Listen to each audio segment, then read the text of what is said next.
Everyone, आप सबका बहुत बहुत स्वागत है इस छोटी सी और प्यारी सी क्लास में, जिसमें आज हम सुप्रीम कोर्ट के उस ऐतिहासिक फैसले के बारे में बात करने वाले हैं जो जम्मू कश्मीर को लेकर आपका कल आया था। यानी कि आर्टिकल 370 को जो हटाया जाना है वो भी सुप्रीम कोर्ट ने संवैधानिक माना है। अब थोड़ा सा टाइमलाइन में चलेंगे बच्चा कि 1947 से लेकर आपका अभी तक का जो टेन्योर रहा है, जो की पॉइंट्स रहे हैं, इवेंट्स रहे हैं, वो कैसे कैसे आपके आगे बढ़े हैं। अब देखिए, सबसे पहले जब भारत आजाद हो रहा था, यानी कि 15 अगस्त 1947 का टाइम पीरियड की बात करते हैं। उस टाइम पर एक चीज और आई थी माउंटबेटन प्लान के साथ कि पाकिस्तान को दूसरा एक देश बनाना। ठीक है, अब उस टाइम पे अंग्रेज कह के चले गए थे कि जिनको पाकिस्तान में के साथ रहना है वो पाकिस्तान के साथ चला जाए, जिसको भारत में रहना है वो भारत के साथ चला जाए, जिसको स्वतंत्र रहना है वो स्वतंत्र भी रह सकता है। अब यहाँ पर पटेल जी की एंट्री होती है और उनको एक कार्यभार दिया जाता है कि आपको अपने भारत को एक बनाना है, क्योंकि रियासतें थी, अलग अलग नरेश थे। ठीक है, आपको भारत को एक बनाना है। अब स्वतंत्र रहने वाले जैसे आपका जूनागढ़ हो गया, पटेल जी के प्रभाव के कारण वहां पर जनमत संग्रह करवाया गया और उसको भारत में मिलाया गया। जैसे हैदराबाद हो गया, अब हैदराबाद में ऑपरेशन पोलो के तहत हैदराबाद को, या फिर कहीं आर्मी के तहत हैदराबाद को भारत में आपका विलय कराया गया। अब बचता है जम्मू एंड कश्मीर, और जम्मू और कश्मीर में राजा थे उस टाइम पे राजा हरि सिंह। उन्होंने बोला है कि भैया हम थोड़ा सोचेंगे, हम अभी इस फेज में नहीं है कि हम भारत के साथ जाना चाहते हैं या पाकिस्तान के साथ जाना चाहते हैं। हमें पाकिस्तान बुरा लगता है तो हम भारत के साथ आ जाएंगे, भारत बुरा लगता है तो हम पाकिस्तान के साथ चले जाएंगे। इतने में होता क्या है बच्चा, अब आगे की टाइमलाइन देखते हैं। 1947 और 48 के आसपास आपका क्या होता है, पाकिस्तान जो होता है वो जम्मू एंड कश्मीर पर क्या कर देता है, आक्रमण कर देता है, और जम्मू एंड कश्मीर का काफी हिस्सा वो आपका कब्जा कर लेता है। अब यहीं पर राजा हरि सिंह भारत सरकार के पास आते हैं और वो उनको प्रस्ताव देते हैं कि हम आपके साथ क्या होना चाहते हैं, विलय होना चाहते हैं। यहीं पर जो मुझे उस टाइम की सरकार की सबसे बड़ी गलती लगती है कि उस टाइम पर पलड़ा आपका भारी था। आपको कंडीशन उनके सामने रखनी चाहिए थी, ना कि उनकी कंडीशन जो आर्टिकल 370 आपने हमारे संविधान में डाल दिया, जिसके तहत ये साफ साफ हर एक अंधे को भी पता चल जाएगा कि उस आर्टिकल 370 में कहीं से भी ये बात नहीं लिखी है, यह नहीं दिखती है कि जम्मू और कश्मीर भारत का हिस्सा है, या जम्मू एंड कश्मीर खुद को भारत का हिस्सा मानते हैं, वहां के नागरिक खुद को भारत का हिस्सा मानते हैं।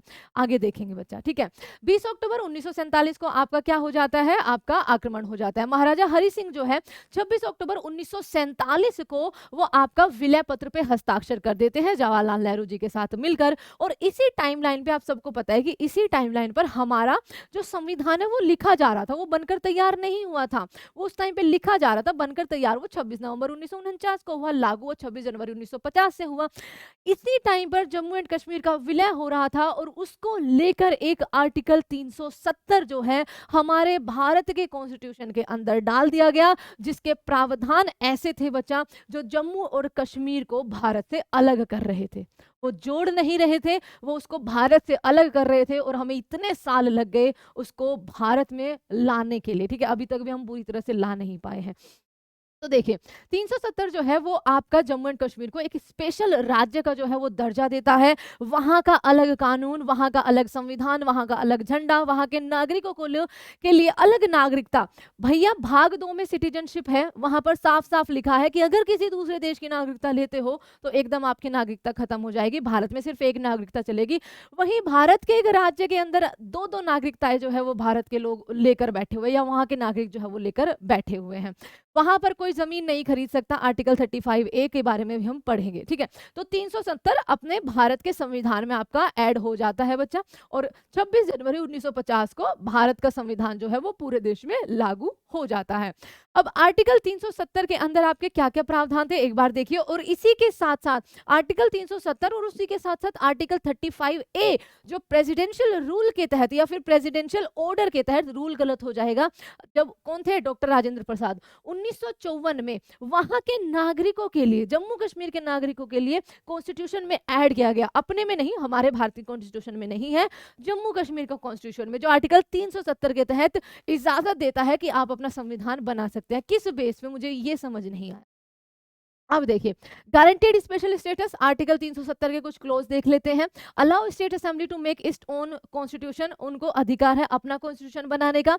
उनको अधिकार है कि जो भारत के कानून है, भारत के बाकी राज्यों में संसद के बनाए कानून जो लागू होते हैं, हम नहीं चाहते कि सारे कानून जम्मू कश्मीर में लागू हो। ये प्रेसिडेंट के साथ बैठ के वहां की कॉन्स्टिट्यूशनल असेंबली तय करेगी कि भारत के कानून, भारत सरकार के या फिर दिल्ली के कौन कौन से कानून जम्मू एंड कश्मीर में आपके चलेंगे। Ownership of property and fundamental rights को लेकर citizen from other state can not by any property in Jammu and Kashmir, ठीक है। Centre can not declare financial emergency 360 के तहत जो लगती है, और ना ही वो स्टेट इमरजेंसी डिक्लेयर कर सकती है। देखिए आगे, जम्मू एंड कश्मीर के 2 झंडे हुआ करते थे, अपने पूरे भारत में अपना तिरंगा चलता है। अब देखिए यहाँ से, ठीक है, दूसरे राज्यों के नागरिक जो है वो संपत्ति नहीं खरीद सकते थे।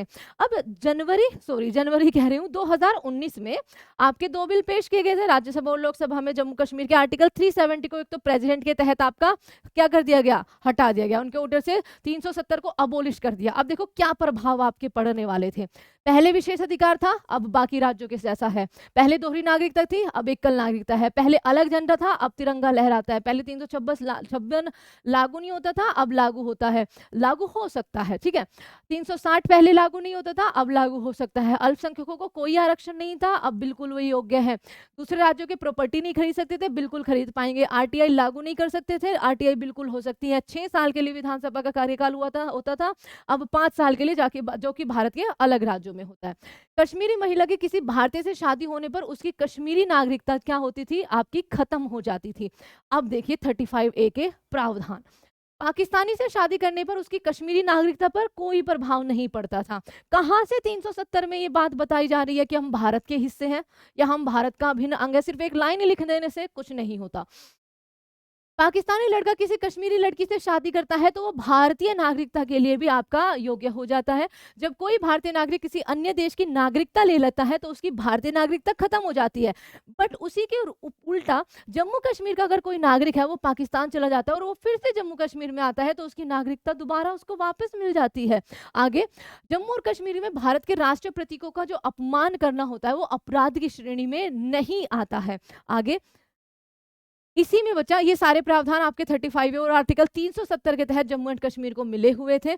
अब देखिए 5 अगस्त 2019 को अमित शाह जी के द्वारा आपका एक ऐतिहासिक घोषणा की जाती है कि अब से आर्टिकल 370 जो है वो आपका जम्मू कश्मीर में लागू नहीं होगा, वो आपका मान्य नहीं होगा। वहां पर अब वही रूल काम करेंगे जो भारत के अन्य राज्यों में अपनी संसद के द्वारा तय किए जाते हैं। अब वहां पर आपका सबसे पहले, और ये हो पाया बीजेपी की जम्मू एंड कश्मीर में सीट्स आने के बाद, ठीक है। आपका क्या हुआ बच्चा, जम्मू में उनका लगभग 25 सीट मिली थी और शायद यही उनके लिए एक आशा की किरण थी कि अब हमारा जो 1980s का आपका वो घोषणा पत्र हुआ करता था कि हम अपना जम्मू एंड कश्मीर से आर्टिकल 370 हटाकर रहेंगे, उसको भारत का एक्चुअल में अभिन्न अंग बनाकर रहेंगे, उसके लिए इनको एक आशा की किरण जो है वो मिली थी। अब इसमें आपके क्या क्या इवेंट हुए हैं वो मैंने आपको बता दिया है। अब देखो जून 1918 से चलें governor rules in Jammu and Kashmir, जब बीजेपी जो है अपना समर्थन पीडीपी से वापस ले लेती है क्योंकि गठबंधन की सरकार होती है तो अब वहां पर कोई सरकार नहीं है। प्रेसिडेंट रूल जो है वहां पर लागू हो जाता है। 5 अगस्त को राज्यसभा और लोकसभा में आपका जम्मू एंड कश्मीर को आपका क्या होता है, स्पेशल स्टेटस का दर्जा जो है वो अबोलिश हो जाता है और रीऑर्गेनाइजेशन बिल आता है जिसके तहत जम्मू एंड कश्मीर को 2 union territory, Jammu Kashmir union territory और लद्दाख यूनियन टेरिटरी में आपका बांट दिया जाता है। अगस्त 28 2019 को क्या होता है, सुप्रीम कोर्ट में इसके खिलाफ पटिशंस बहुत ज्यादा जाती है और वहां से एक संवैधानिक बेंच की आपका निर्माण होता है और उसी संवैधानिक बेंच ने आज आपका ये फैसला सुनाया है, कल ये फैसला सुनाया है कि आर्टिकल 370 जो है उसको हटाना पूरी तरह से संवैधानिक था, ठीक है। उसको अगर जम्मू कश्मीर की भलाई के लिए हटाया गया है तो वो बिल्कुल संवैधानिक रूप से हटाया गया है, हम उसके पक्ष में हैं। विपरीत इसके कि बस जम्मू एंड कश्मीर में जल्द से जल्द सितंबर 2024 तक की टाइमलाइन दी है, उससे पहले पहले विधानसभा के चुनाव हो जाने चाहिए और जम्मू एंड कश्मीर को विशेष राज्य का दर्जा तो नहीं मिलने वाला है अभी, जम्मू एंड कश्मीर को राज्य का दर्जा जो सरकार है वो जल्दी से जल्दी दे। तीसरा, पोल साहब ने कहा है, ये 5 जज थे बच्चा आपके, BR गवई, SK पोल, DY चंद्रचूड़ जो हमारे चीफ जस्टिस है, संजीव खन्ना और आपके सूर्यकांत, इनमें से पोल साहब ने कहा है कि जम्मू एंड कश्मीर में ह्यूमन राइट्स का अगर हनन हुआ है तो वहां पर उसके लिए एक जांच कमेटी जल्द से जल्द जो है वो बनाई जाए। बहुत ही ऐतिहासिक फैसला था और आर्टिकल 370 एक तरह से कहिए ना कि जैसे पूरे तालाब में एक सड़ी हुई मछली होती है, वो पूरे तालाब को क्या गंदा करती है, ठीक है।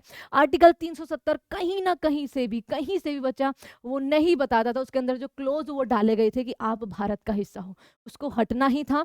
और बहुत अच्छे मौके पर वो हट रहा है।